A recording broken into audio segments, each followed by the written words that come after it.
Buenos días. Vamos a conversar sobre el síndrome de Prader-Willi con un enfoque que nos permita facilitar el abordaje en el aula. Mi nombre es Fernanda Rodríguez, soy pediatra y tengo el gusto de pertenecer al equipo de enfermedades raras junto a las doctoras Susana Vivas, Rosario Beisamburú, las licenciadas Paola González, Sonia Montaño, Victoria Ventos, Lucía Forrisi y Ana Karina González, que nos acompañarán en la segunda parte de esta exposición. El equipo de enfermedades raras funciona en CRENADECER, que es el Centro Nacional de Referencia de Defectos Congénitos y Enfermedades Raras del Banco de Previsión Social. Bueno,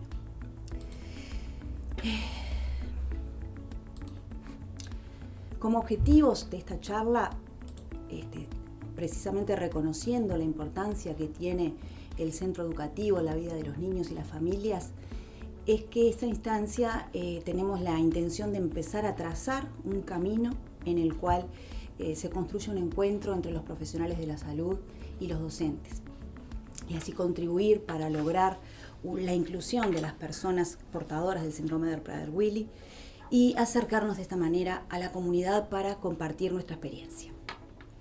Comencemos entonces definiendo al síndrome de Prader-Willi como un trastorno congénito, genético, causado precisamente por esta alteración genética que está localizada en uno de los cromosomas, que es el cromosoma 15.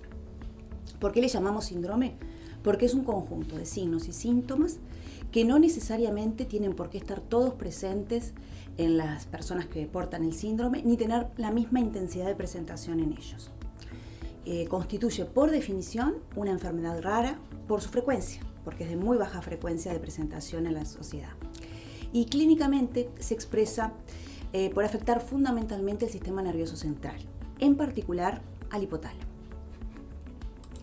Como características generales que podemos mencionar, destacamos a el bajo tono muscular o hipotonía, acompañado del retraso del desarrollo neurocognitivo.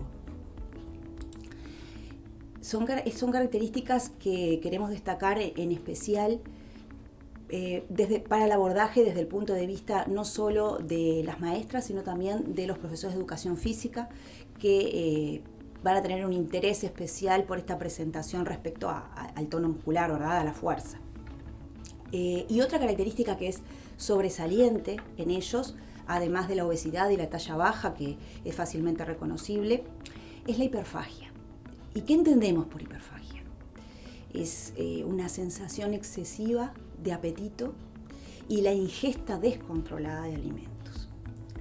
Esta hiperfagia se va a ir instalando en diferentes fases de la vida del niño, dado que en la primera etapa, la lactancia, hasta el año de vida aproximadamente, son niños que tienen una succión débil por su propia hipotonía, lo cual les dificulta la alimentación, por lo tanto tienen un ascenso ponderal muy lento. Así que estos bebés, desde que nacen, le van a dar mucho trabajo a la familia, deseando que puedan crecer y puedan aumentar de peso en forma adecuada. A partir del año hasta aproximadamente los 2 años y medio, el aumento de peso es el adecuado, el esperado para la edad. Suele ser así, si se hicieron las intervenciones necesarias para mejorar esos trastornos de la succión. A partir de los 2 años y medio hasta los 5 se mantiene el buen ascenso ponderal, pero se empieza a notar un pequeño aumento diferencial al del inicio. Es como que el niño viene manteniendo el mismo apetito, pero se nota gradualmente que el aumento de peso es un poco mayor al de la primera etapa. Y a partir de los 5 años comienza el aumento del apetito. Además de aumentar un poco más de peso, comienza el aumento del apetito, para empezar a instalarse a partir de los 8 años la llamada hiperfagia, que los acompaña por toda su vida y es ella quien va a determinar la calidad de vida por las consecuencias obvias, como es la obesidad, que pueden llegar a ser hiperobesos, y también por lo que implica a nivel no solo físico, ¿no? A nivel médico, sino también a nivel social, las dificultades que trae la integración con una persona hiperobesa, ¿verdad? Es por eso que el diagnóstico precoz y el abordaje multidisciplinario es fundamental para lograr una buena evolución de estos niños. Muy bien. Para hablar un poquito de las características de la presentación, me gustaría hacer un especial énfasis en esta palabra, alteración genética, para que no nos olvidemos que esto es intrínseco del niño, que vino con él y que no va a depender ni de las pautas de crianza, ni de la voluntad del niño, ni de las condiciones a las cuales se desarrolló. Si bien es cierto que toda alteración genética puesta en un buen medio puede mejorar sus condiciones de expresión y puede tener una mejor evolución. Es muy cierto, el diagnóstico precoz es fundamental para eso, porque eso prepara a los papás al saber a qué niño van a recibir. El niño que tanto les costó crecer, luego tiene el riesgo de la hiperobesidad. Si eso lo comprendemos desde el día cero del diagnóstico, llevamos mucho camino recorrido que va a mejorar la calidad de vida del paciente, porque vamos a hacer selecciones correctas en hábitos alimenticios que van a marcar y condicionar el futuro de ese niño.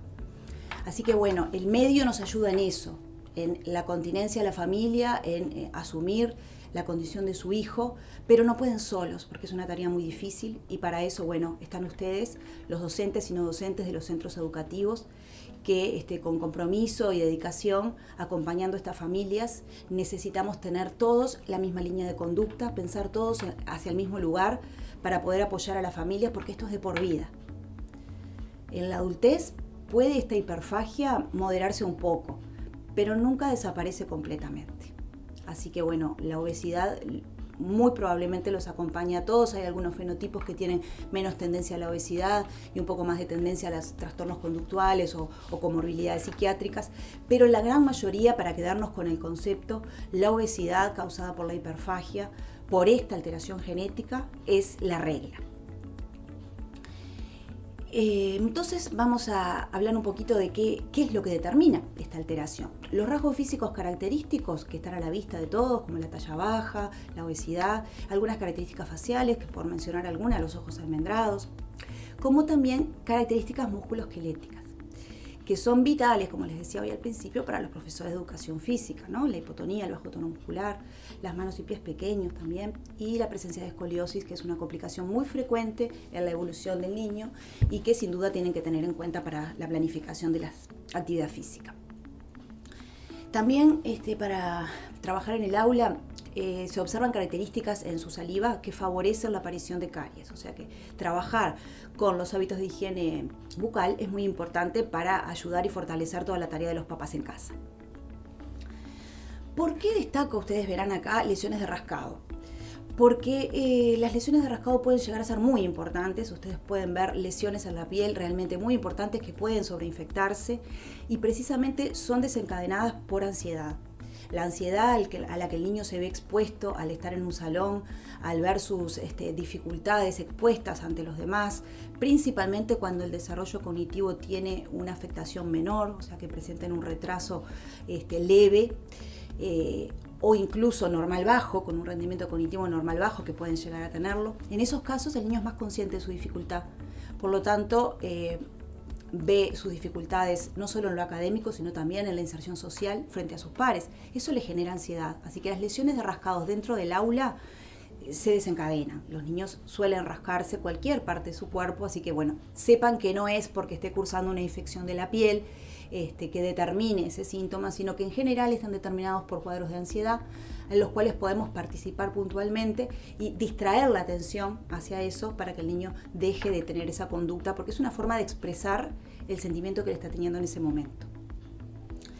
Y bueno, centrándonos específicos en esta palabra que les decía hoy, el hipotálamo, decir que es una parte fundamental del sistema nervioso central que se encuentra ubicado en la base del cerebro a nivel medial, que tiene funciones primordiales en lo que hace a la regulación del estado de ánimo, en el control de la saciedad, la temperatura corporal y otras funciones. ¿Por qué menciono en especial la implicancia de estos tres aspectos en el aula? Porque son niños con un alto umbral al dolor. Por lo tanto, es muy importante para las maestras, cuando un niño con síndrome de Prader-Willi se queja de dolor, algo le pasa seguramente. No minimizar que pueda ser una llamada de atención, sino observar los signos restantes, la sudoración, la palidez, para poder observar y poderle dar cierto encuadre a ese dolor, para poder consultar en forma precoz y evitar complicaciones, ¿verdad? A su vez, tampoco por la entidad de un traumatismo, la ausencia de dolor, que no descarte la posibilidad de una fractura, por ejemplo. Son niños que tienen una densidad mineral ósea muy baja y por lo tanto están más propensos a las fracturas porque pueden presentar osteoporosis. O sea que otra vez los profes de educación física tener en cuenta esto, ¿no? Que si la entidad del traumatismo es muy importante, que no exista dolor, hay que tenerlo presente y hay que hacer una consulta. Son niños que no van a vomitar, son niños que no van a tener fiebre, ¿sí? O sea que son síntomas de disconfort somático que no van a estar presentes. Así que cuando estén, por favor, tomémosles mucha importancia. Y comuniquémosles a los papás, pidamos una consulta del médico de radio. Es también el hipotálamo un regulador del sistema endocrino. Por eso es característico que estos niños estén con tratamientos hormonales. Suelen presentar hipotiroidismo, por lo tanto toman T4 y suelen recibir hormona del crecimiento, que se utiliza en forma inyectable, diaria, y cada vez se utiliza en edades más precoces por los buenos resultados que vemos que está dando. Así que bueno, es muy frecuente que ustedes tengan este relato de que ellos reciben una inyección diaria, ¿sí? Además, el hipotálamo regula a través del sistema hormonal el ciclo circadiano del sueño. Por lo tanto, otro síntoma que ustedes pueden observar en el aula es la somnolencia diurna. Son niños que tienden a tener pequeños espacios de sueño, que eso dificulta un poco más la tarea de trabajo en el aula. Pero bueno, otra vez recurrimos a los profesores de educación física porque sabemos que la actividad física es un muy buen medio para bajar la ansiedad y los predispone a luego tener actividad cognitiva un poco más intensa. Si cada vez que se termina esa actividad física se acompaña de ejercicio de relajación y de estimulación cognitiva, los niños van mejor predispuestos a poder iniciar una actividad académica más intensa en lo que refiere al desarrollo, a la exigencia cognitiva. Entonces, bueno, la maestra y el profe de educación física acá son fundamentales en la programación de las actividades. Y bueno, y yendo un poco a lo que son las alteraciones neurocognitivas, como señalamos acá, que es la otra parte fundamental, estas características no difieren demasiado de las que tienen muchas similitudes con otros chicos que tienen discapacidad intelectual, ¿verdad? Como ser el trastorno del habla y el lenguaje, las dificultades a nivel ejecutivo, la memoria de trabajo, la concentración.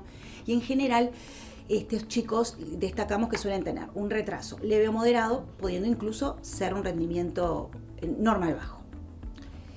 Por lo tanto, el fenotipo conductual que van a presentar estos pacientes, volvemos a recalcar y a hacer énfasis en que tiene una base biológica. Y eso me parece que es primordial que nosotros nos llevemos de este encuentro, tener bien en cuenta que hay una alteración genética con una base biológica que determina estos signos y síntomas que nosotros vemos por causar daños a nivel de las estructuras cerebrales, en los circuitos neuronales que determinan estas alteraciones al nivel neurocognitivo. Desde el punto de vista neuropsicológico, los daños genéticos cerebrales, los déficits cognitivos y el aprendizaje, los déficits de aprendizaje determinan estas características en su comportamiento, por lo que están dañadas algunas estructuras del pensamiento, del procesamiento de la información y de las funciones ejecutivas, lo que se traduce como una rigidez cognitiva, que es la causa de ese carácter que nosotros observamos, de esa terquedad, de esos caprichos. En realidad no es que son así, es que está determinado por sus alteraciones que se expresen de esa manera, con un carácter egocéntrico, con dificultad en el aprendizaje significativo. Ellos aprenden por repetición, en forma estereotipada, tienen escasa resolución de los problemas y fallan en el procesamiento secuencial, dificultades en la dicción y la comunicación, aunque suelen tener buena capacidad de fluidez, y nos suele confundir un poco porque a veces creemos que entienden mucho más de lo que realmente están siendo capaces de comprender. Así que es muy importante que nos aseguremos que cuando estamos hablando con ellos, ellos realmente hayan entendido lo que nosotros les quisimos transmitir. A ellos también les es muy difícil empatizar. Y para eso tenemos un ejercicio muy interesante que las maestras suelen hacerlo también, que es el juego de roles. Es una instancia muy interesante para poder que ellos vean cómo el entorno los ve, no solamente en momentos de crisis, sino también en momentos lindos en el salón, para que ellos vean lo agradable que pueden resultar para sus compañeros cuando no tienen esas conductas. Y también como docente, imagino que es una muy buena experiencia poder ver cómo tu alumno te percibe, ¿no? O sea, que el juego de roles sea que él también te interprete y tú puedas ver cómo tu alumno te está percibiendo en la clase. Suelen recordar que suelen asociar comorbilidades psiquiátricas como el trastorno obsesivo compulsivo, el trastorno por déficit atencional con o sin hiperactividad, depresión o incluso llegar hasta la psicosis. Todos estos síntomas están inmersos en una clase, en una interacción con pares, dentro de un aula, que claramente suele generar gran ansiedad por esto que hablábamos hoy, de que ellos se dan cuenta de las diferencias con sus compañeros, les genera gran frustración, la cual es muy difícil de manejar. Pero por suerte no todo es negativo, así que vamos a centrarnos un poco en lo que nosotros podemos trabajar y venimos a eso, ¿verdad? A dar pequeñas soluciones o tips, como los llamamos, del abordaje en el aula, que no intentan ser una receta, no intentamos decir con esto que sea fácil. Sabemos que es muy difícil para todos los que hemos trabajado con niños con síndrome de Prader-Willi. Ellos se expresan de una manera tan fluida y suelen ser cariñosos que a veces nos olvidamos de que hay muchas cosas que hay que dejar de lado, como a veces oraciones con doble sentido, porque ellos no comprenden la ironía. Tenemos que ser bien claros en nuestro lenguaje. Por ejemplo, en el aula tiene que haber una muy buena organización. Difícil, maestras, Sí, difícil. Y cuanto más chiquitos, más difícil. Pero las rutinas, ustedes lo saben muy bien, que son fundamentales para organizar las funciones del niño. En el aula, primordiales. Así que bueno, recordar que tiene que ser un ambiente estructurado, como ponemos acá en la diapo, donde las órdenes sean concretas, cortas, con pocas palabras que se puedan entender. Recordar que tiene que ser explícita la orden. Por ejemplo, Juan, por favor, ve a la dirección a traer tizas. Cualquier niño volvería con las tizas al salón. Bueno, quizás este alumno no, porque no estuvo implícito en la orden que tenía que traer las tizas y tal vez se queda por el pasillo sin saber qué hacer con esas tizas. Entonces, pongamos órdenes cortas, concretas y explícitas, que esté todo lo que tiene que hacer en la misma oración, ¿sí? Anticiparnos a las actividades que vamos a realizar. Ellos necesitan un orden, una estructura y basarse en eso, o sea que no prometer cosas que probablemente no cumplamos, que a veces pasa en el salón, imagino, pero bueno, tratar de ser bien concretos con las actividades que tenemos planificadas. Para que no pase precisamente esto, ¿verdad? Tener esas rutinas bien preestablecidas y manejarnos de una manera segura. De esta manera nos podemos ayudar con material visual, con un apoyo visual, que es muy importante. Ellos si bien tienen poca memoria de trabajo, procesan muy bien la información visual, así que ahí tenemos un gran apoyo. Nosotros podemos tener cronogramas de actividades, lo que se va a hacer en el día, a qué hora es el recreo y en qué momento del recreo o de la actividad va a haber la incorporación de alimentos. Y bueno, y lo mismo de esto de las órdenes concretas y de la planificación y el apoyo visual va también para el profesor de educación física, porque en general es mucho más lúdica la clase de educación física y eso está muy bueno porque ellos por lo lúdico van mucho mejor, no importa la edad que tengan.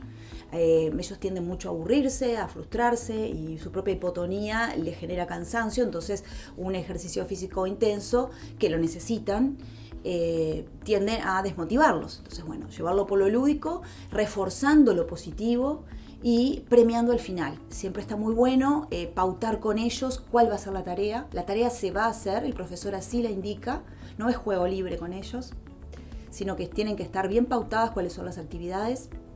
El niño tiene que comprometerse dentro de su nivel, de acuerdo a su edad, su nivel cognitivo, a realizar esa tarea, manifestar que comprendió cuál es la tarea que tiene que hacer y comprometerse con ella. Si él cumple con esas pautas, entonces va a ser premiado, recompensado al final de clase. Por ejemplo, 5 minutos de juego libre de su juego favorito. Lo mismo en la clase con las maestras. Al final, si tú haces esta tarea, vamos a hacer, dactilopintura. recordemos que la motricidad fina también está muy afectada y entonces ellos se cansan de utilizar los lápices y la dactilopintura puede ser un muy buen ejercicio de relajación, tanto a nivel de los músculos como también intelectual, ¿no? De placer, porque ellos lo disfrutan muchísimo. Recordar siempre la negociación como herramienta para mantener un vínculo adecuado con el niño, el reforzamiento positivo, manejar las habilidades sociales con los juegos de roles, en la parte de educación física es muy importante porque los ayuda a ganar seguridad e intercambian mucho mejor con sus compañeros, con sus pares. Y por último, la seguridad alimentaria, de la cual Karina va a exponer con mucha profundidad, y creemos que es fundamental para ustedes tener bien claro cuáles son las pautas de seguridad alimentaria. Los niños tienen que saber en dónde están los alimentos no tienen que estar a su alcance, tienen que estar en lugares cerrados. Recordar que no depende de ellos y muchas veces ellos comprenden que el comer fuera de horarios les hace daño, pero no lo pueden evitar.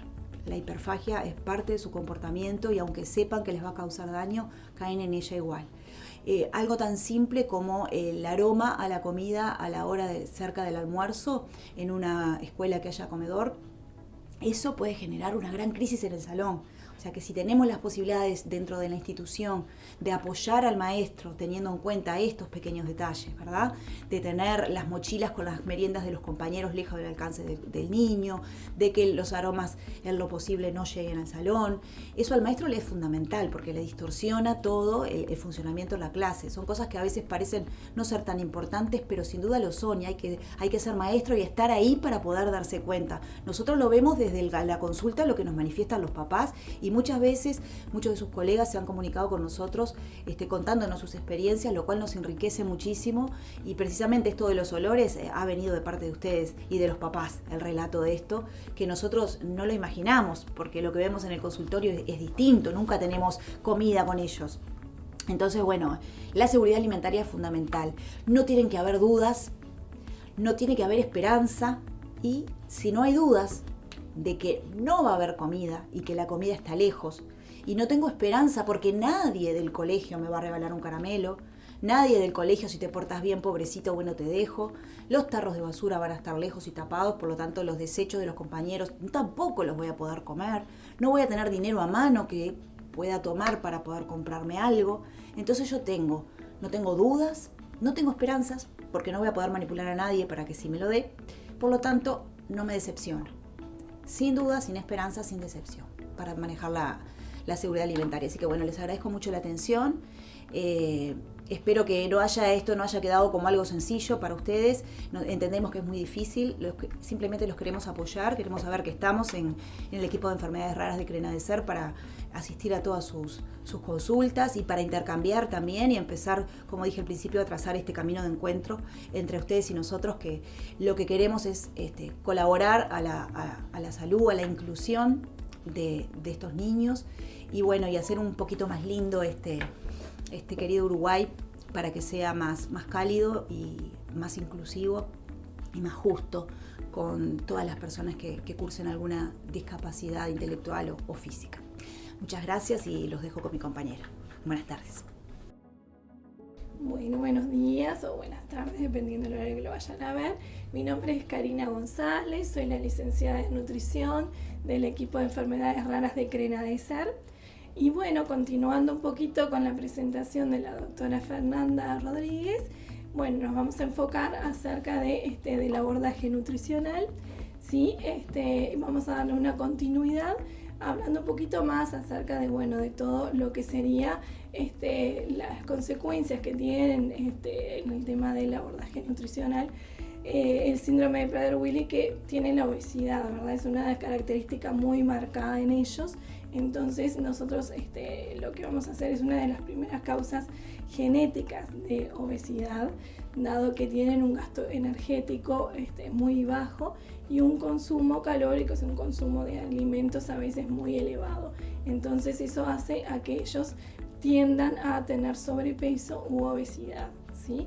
Entonces nuestro abordaje se va a enfocar el objetivo nuestro es prevenir el desarrollo del sobrepeso y de la obesidad con 3 pilares que para llegar a un un éxito, como sería el plan de alimentación hipocalórico por un lado, ¿sí?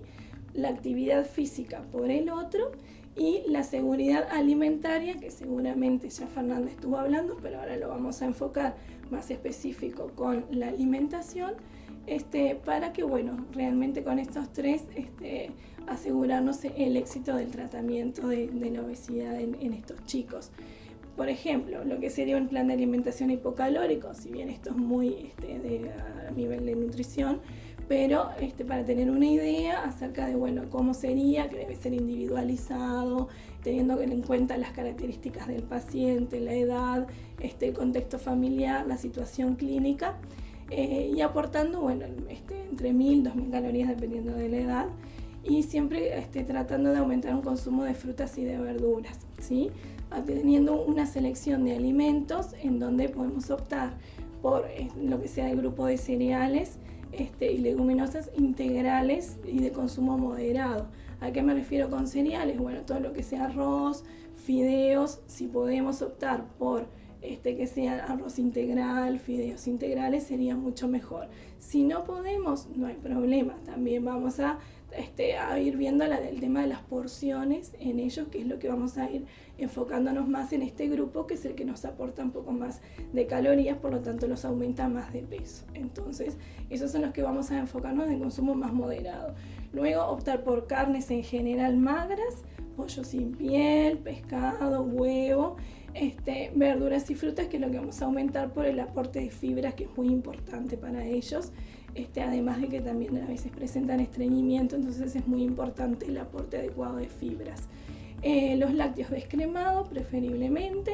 El aceite que se va a usar puede ser de canola, de soja, de oliva, pero solo para condimentar ensaladas, porque no se va a utilizar para la cocción, ¿sí? Por ejemplo, algunos frutos secos, semillas, podemos optar para las meriendas a veces, para alguna entrehora, para cuando hacemos alguna actividad en la escuela, podemos también optar por frutos secos, que eso al estar como que así picoteando de a poquito, les es mejor a que cuando sea algo de mayor cantidad, ¿sí? Después, bueno, las hierbas naturales, jengibre, romero, perejil, albahaca, todo eso también es importante para poder condimentar mejor los alimentos y no ir tanto por el lado de la sal, ¿sí?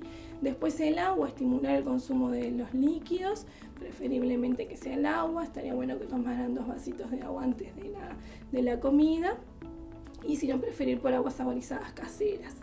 Después sí tenemos que hacer énfasis en los alimentos no aconsejados, ¿sí? Todo lo que sea alimentos muy ultra procesados, todo lo que sea refinado, como las harinas blancas, los alimentos con alto contenido en azúcar, con alto contenido en grasa, ¿sí? Como son los que podemos observar así un poquito en las imágenes, todo lo industrializado, lo comprado, las papitas chips, todas esas cosas, vamos a tratar en lo posible de no tener a mano galletitas rellenas, waffles, alfajores, todas estas cosas vamos a tratar de ir viendo, que justamente es lo que vamos a ir viendo en los servicios de alimentación, de que no vayan al alcance de ellos, ¿sí? Preferir alimentos naturales, por ejemplo en el comedor del escolar, podemos optar por los alimentos naturales, siempre si hay posibilidad de hacerlos caseros va a ser mejor, cocinar a la plancha, hervido, vapor, horno, disminuir consumo de fiambres, de embutidos, manteca, margarina, bizcochos. En las recetas de repostería, si podemos cambiar la manteca, sustituimos la manteca por el aceite, siempre va a ser mejor, ¿sí? Después, por ejemplo, otra de las del pilar importante, más allá de lo que era la alimentación en sí, es la actividad física, que eso era de las otras cosas que habíamos visto que era muy importante. Entonces, que ellos tengan en la institución, ¿verdad? Sería muy importante, que sea de 20 a 30 minutos diarios de actividad física, sería lo ideal. Y para esto también es importante tener la seguridad alimentaria, ¿sí? Al tener una seguridad alimentaria, que seguramente algo lo estuvo explicando Fernanda, pero ahora lo vamos a repasar, es para evitar la frustración. Sabiendo que ellos tienen todo ordenadito, todo estructurado, evitamos los comportamientos de ansiedad, de enojos, de irritabilidad, berrinches que pueden provocarles por no conseguir el alimento que ellos quieren, ¿verdad? Entonces eso es lo que nosotros tenemos que evitar. Si le damos seguridad, evitamos estas emociones en ellos, ¿sí? Entonces, no vamos a tener decepción, sin dudas, sin expectativas, sin decepción. Eso serían las partes importantes de la seguridad.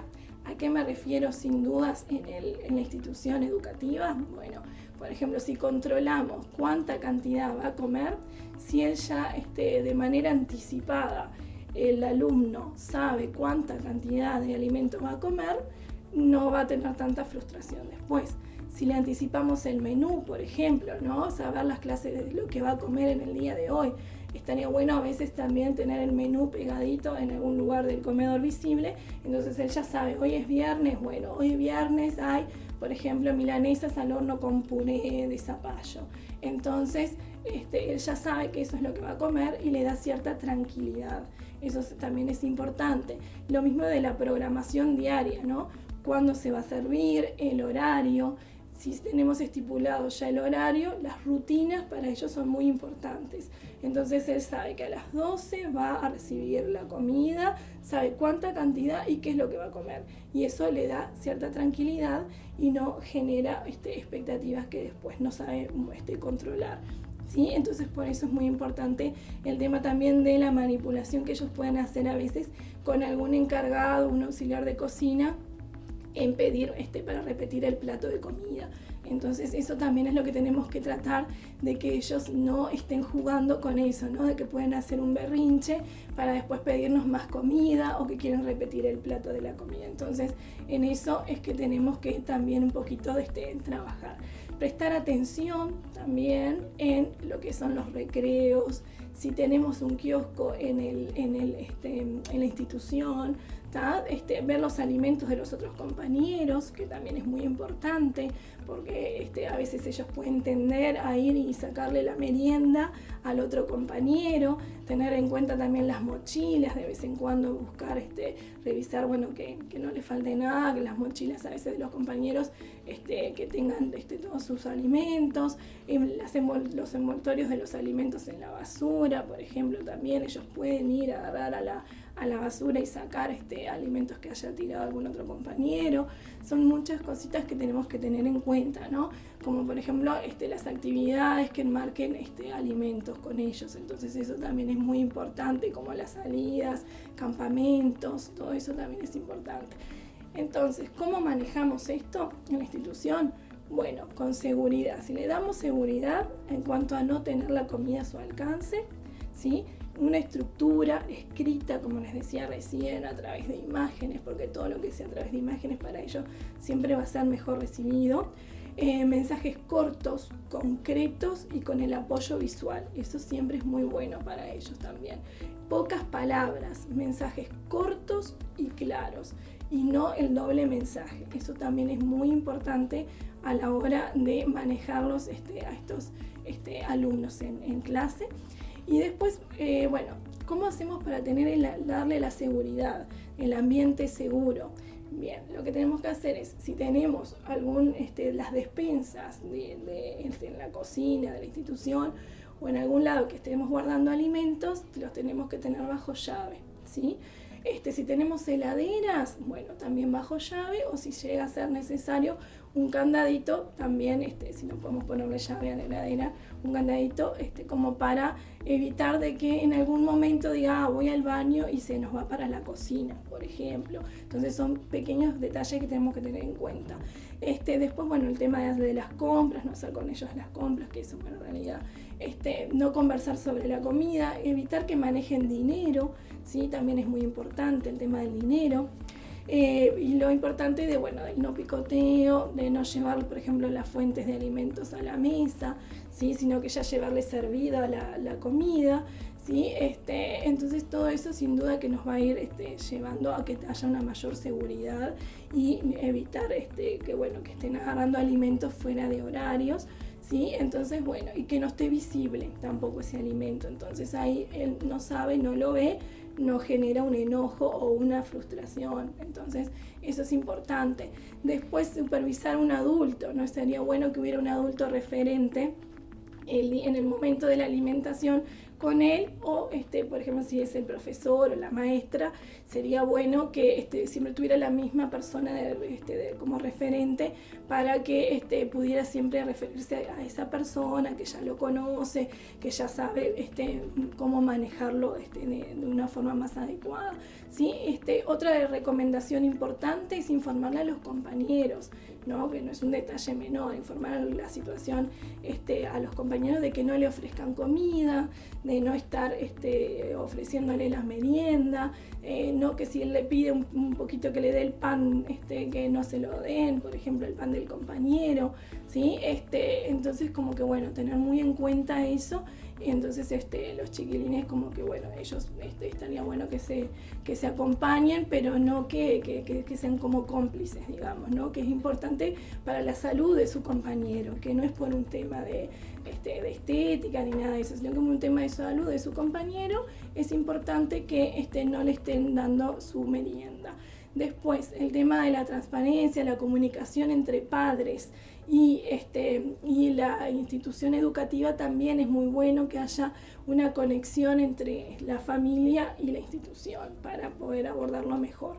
Después, programar las actividades, celebraciones escolares, todo planificado estaría bueno.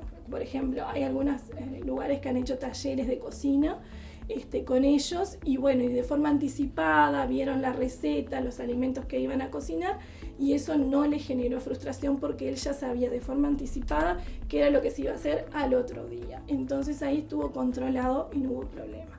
Otra de las cosas, nunca hacer uso de la comida como premio o castigo, ¿tá? Eso también es fundamental tener en cuenta, esto de no generarlo.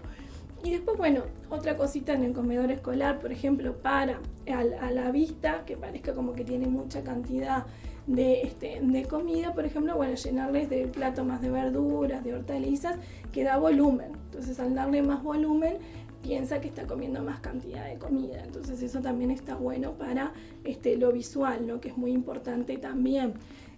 Cortarle la comida en trozos pequeños, no poner, como ya les dije recién, las ensaladas, o dejarle, por ejemplo, el puré ahí arriba de la mesa, ¿tá? No ceder frente a la insistencia. Perdón que algunas cosas las recalque bastante, pero es como que es lo más importante de estar, de recordar en estos alumnos, ¿sí? Y bueno, enseñarles también a comer de forma un poco más saludable, estaría bueno y sería muy interesante. ¿Cómo podemos en el aula, en la escuela, hacer un poquito más de educación nutricional? Bueno, tenemos el apoyo de las guías alimentarias que están en la página del Ministerio de Salud Pública, perfectamente se pueden acceder, con el apoyo visual para poder hacer un poquito más de educación nutricional en ellos, jugar con los alimentos, con los grupos, ¿sí? Y después, por ejemplo, tenemos esta herramienta que es muy linda para trabajar con ellos, que es la del semáforo, ¿sí? Que se llama, es el método RIG, que se hizo en Canadá, y es muy interesante para trabajar con ellos por el tema de los colores, de ir poniendo, bueno, en el rojo los alimentos que no son tan adecuados para su consumo, los amarillos los de consumo moderado, y los verdes los que pueden consumirlo mayor cantidad todos los días. Entonces me parece que sería interesante también poder trabajar con ellos todo el tema de la alimentación, de lo visual, recortar, pegar. Entonces, bueno, más o menos con todo esto lo que queríamos hacer era darles, transmitirles un poquito de, bueno, cómo son las características, el comportamiento de ellos frente a la alimentación, para que, bueno, que en la institución ellos se vean, bueno, también apoyados, y que, bueno, que sin duda el trabajo en equipo con los compañeros y todo les genere un ambiente lindo y de distensión, y no que sea un momento de frustración, de llantos y de enojos, ¿sí? Entonces, bueno, manteniendo la seguridad alimentaria, tratando de moderar algunos alimentos y haciendo actividad física, sería como, bueno, cómo podemos ayudarlos en este proceso de su desarrollo, ¿sí? Bueno, quedo a las órdenes para lo que sea. Tenemos un equipo precioso trabajando en el BPS con este equipo de enfermedades raras. Entonces, bueno, estamos a disposición para cualquier otra, para consultas o charlas o talleres que podamos hacer en el futuro, ¿sí? Muchas gracias. Y bueno, por ahora sí es.